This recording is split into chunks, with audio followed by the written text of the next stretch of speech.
Bienvenue sur Juristude, votre source d'informations juridiques. Aujourd'hui, plongeons dans le monde des coups et blessures volontaires en droit français. Avant de continuer, je vous demande de liker la vidéo, de vous abonner, d'activer la cloche de notification et de nous rejoindre en tant que membre pour bénéficier d'avantages exclusifs. Alors, qu'est-ce que c'est qu'un coup et blessure volontaire? Il désigne la violence physique délibérément infligée à autrui.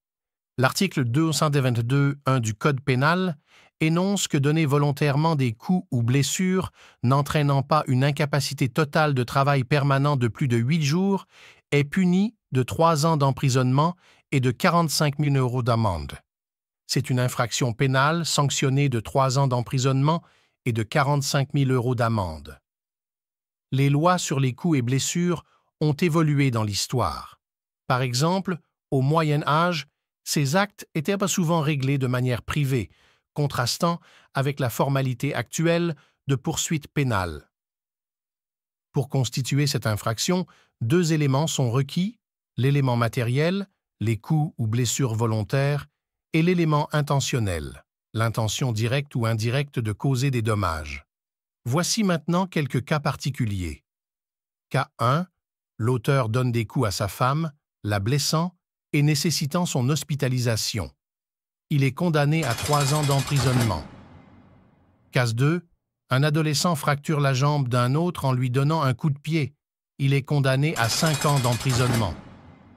Parlons à présent des cas les plus graves. Il s'agisse des cas particuliers, entraînent des peines plus sévères, notamment lorsque les blessures causent une incapacité de plus de 8 jours, une mutilation ou conduisent à la mort de la victime. Prenons un exemple, une altercation dans un bar mène à une bagarre, où un individu, dans un accès de colère, donne des coups à un autre. La victime subit une incapacité de travail de 10 jours. L'auteur est condamné à 5 ans d'emprisonnement. Prenons un deuxième exemple. Un homme poignarde sa femme, entraînant sa mort. Il est condamné à la réclusion criminelle à perpétuité. Que pensez-vous des peines pour coups et blessures volontaires? Partagez vos opinions dans les commentaires ci-dessous. N'oubliez pas de liker cette vidéo pour soutenir notre travail, de vous abonner, d'activer la cloche pour ne rien manquer et de devenir membre pour bénéficier d'avantages exclusifs. Votre engagement compte. Les coups et blessures volontaires sont sérieux, affectant la vie des victimes. Comprendre les implications légales est crucial pour la protection de tous.